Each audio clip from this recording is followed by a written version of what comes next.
Hi, everyone. I'm Elian Salvadifker from LBAN, the Latino Business Action Network.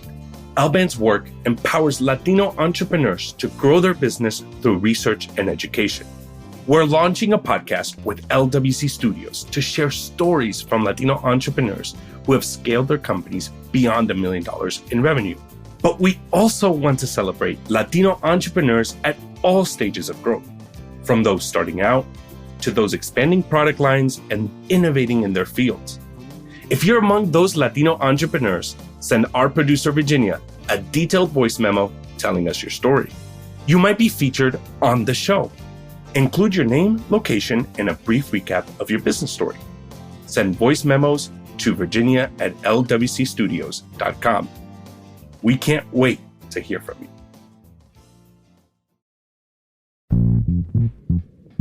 What's up, everybody? Welcome to How to Talk to High Achievers About Anything. I'm Stevon Lewis, a licensed psychotherapist. Today, we welcome Leslie. Leslie is a writer, voice actor, and content creator. Through hard work and dedication, she's turning her passion projects into a career. She's had some major creative accomplishments, which came much quicker than she expected. The problem is she doesn't know what the next big project will be, and she feels the pressure to keep creating. This is really concerning for Leslie, and she's wondering what's next for her. Let's get into it.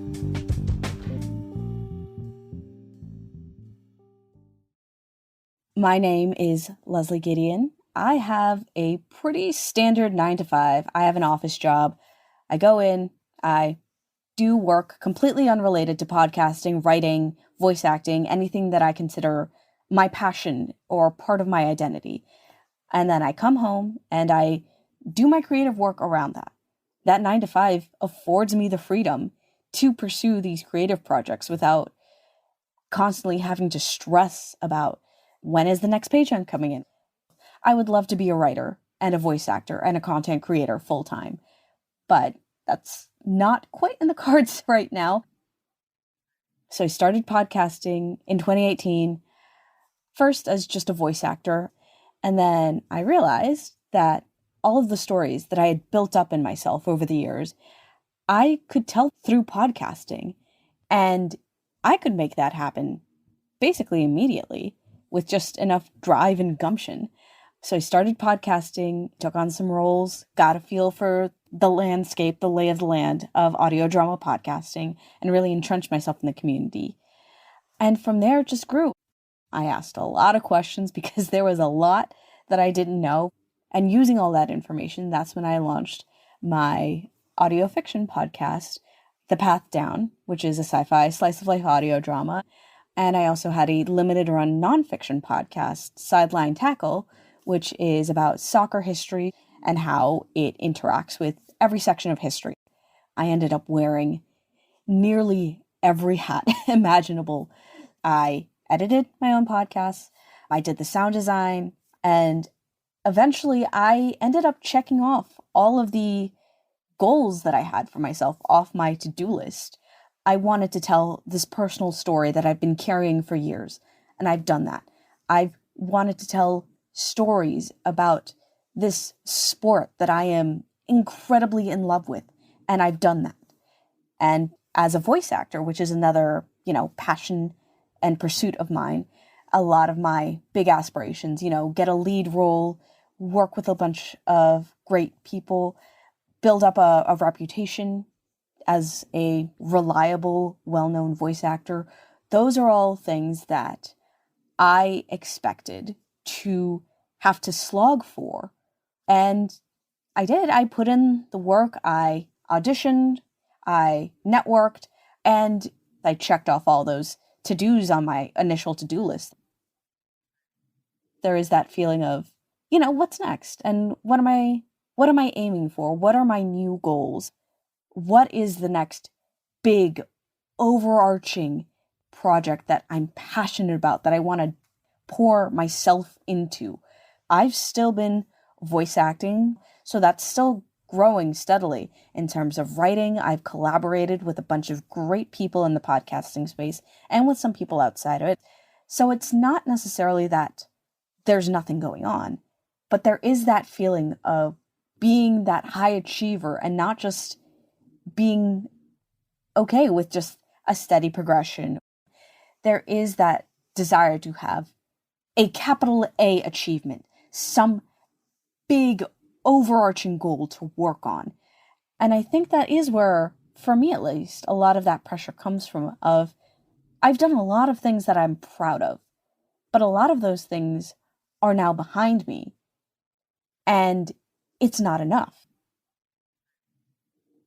When I dig deeper and I really, really think about that unease that comes from the question, what's next? There's almost this feeling of a fear of fading. I essentially work in the entertainment industry.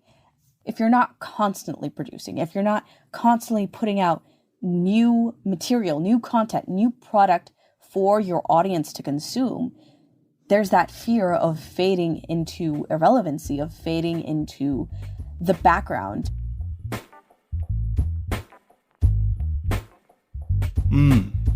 Thank you, Leslie, for sharing what you're going through. While listening to Leslie's story, several things jumped out at me. There's a group of high achievers who do well in one area of life, but it's often not their true passion.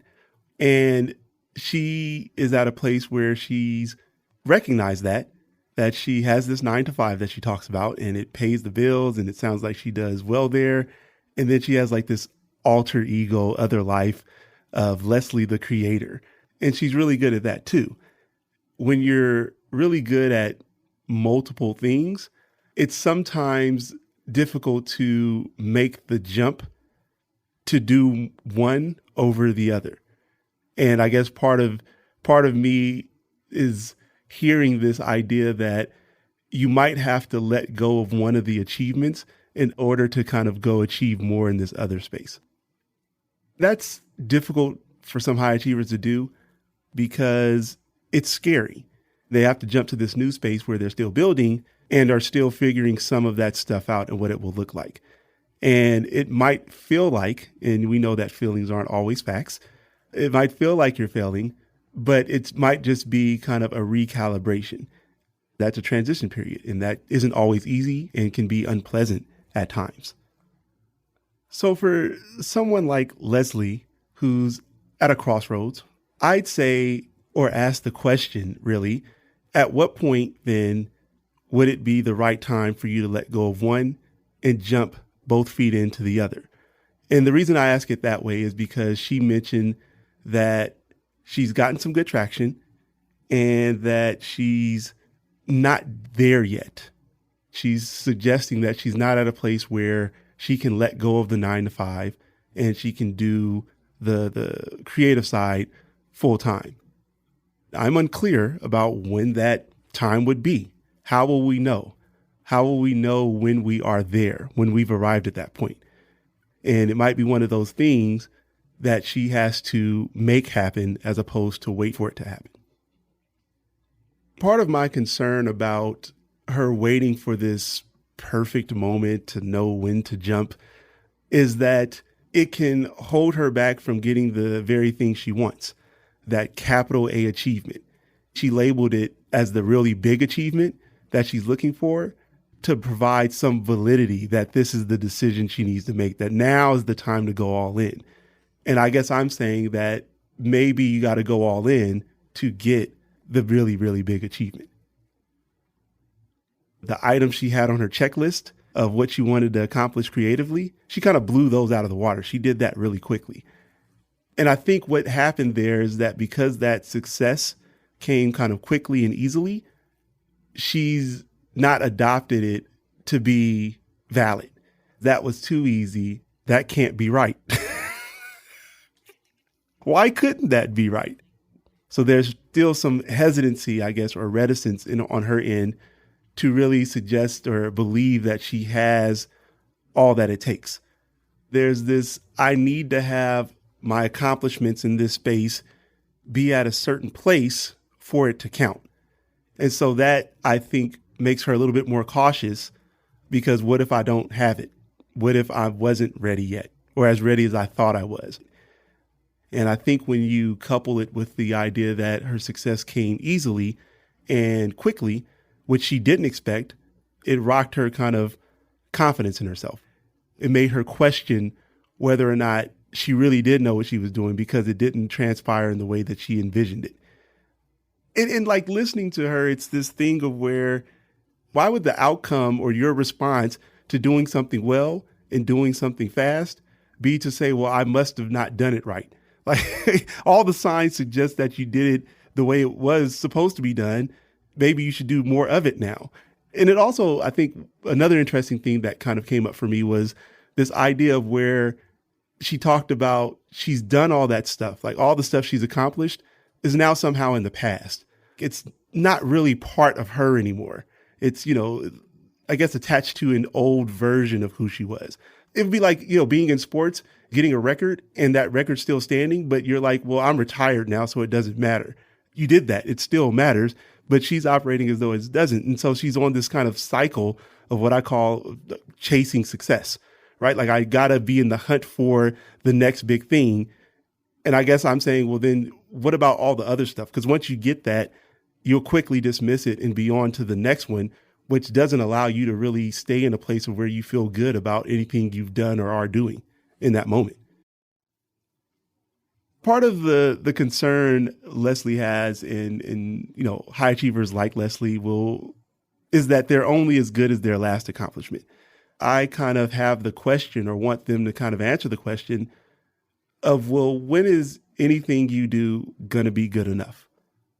And so, it's perfectionism that if there's a possibility for it to be better, then this wasn't the best. That's a trap. Do not go down that rabbit hole. That's a bad place to go. You'll never be satisfied with anything. Like, is there a point at which an accomplishment is big enough or significant enough or got enough praise or enough positive review that you'll be okay with it? Like, you are not connecting that to who you are now. And you're willing to say that, well, I've got to do something more in order for me to know that I'm good and talented. And I'm saying, yeah, but you had to be good and talented to keep building on and doing more stuff. So like you're doing yourself a disservice by not being willing to attach to your accomplishments or being so quick to move on to the next thing. I think it's going to take some sacrifice, but there are ways that we can move from our day job to our dream job. So for Leslie, in her real life situation of needing a 9-to-5 to maintain her livelihood, I'm not saying quit your job today. I'm asking you to think about what would need to happen for you to be able to leave the 9-to-5 and pursue the creative side full time. You've gotten some confirmation, outcomes, evidence to show that you're good at what you do. And you've worked with some, it sounds like people you've wanted to work with or high profile folks. And so you've checked off all these boxes. What other boxes need to be checked off to convince you this is something you should put more time and energy into? And how do you go about doing that without sacrificing your livelihood? And so something you might do is find a way to use vacation time from your job and use that to put out a really significant project. And so you plan it all out before. Instead of going to Miami, you really buckle down to put out some of your best content to date. Maybe you start to look at collaborating with more folks, right? So ways to get paid more for doing the creative side of things. And that might come from you recognizing that you have value in charging a higher price so that you're now offsetting the need for the 9-to-5. And I guess, speaking personally, I've had to do that. I had a 9-to-5 and also a private practice on the side. And now I'm full-time private practice. That was not a quick overnight decision, but I kept working to do it. And my threshold was that I needed to get to a place of where I was losing money by staying at my 9-to-5. And once I got there, I knew it was time to jump. And I think that Leslie needs to evaluate her situation in a similar way to say, all right, it's time to leap so that I can do more of what I love. And that's a wrap. Thank you so much for listening to How to Talk to High Achievers About Anything. We have really big plans for our show, and we want you to be a part of it. We want to hear about your successes and challenges, your sacrifices, the ways you've celebrated, and what's ahead as you grow. Send our producer Virginia an email, and we'll get your story on the show. She's at virginia@lwcstudios.com. How to Talk to High Achievers About Anything is an original production of LWC Studios. Virginia Laura is the show's producer. Kojin Tashiro is our mixer. Juleka Lantigua is the creator and executive producer. I'm Stevon Lewis. On Twitter and Instagram, we're at Talk to Achievers. Bye, everybody.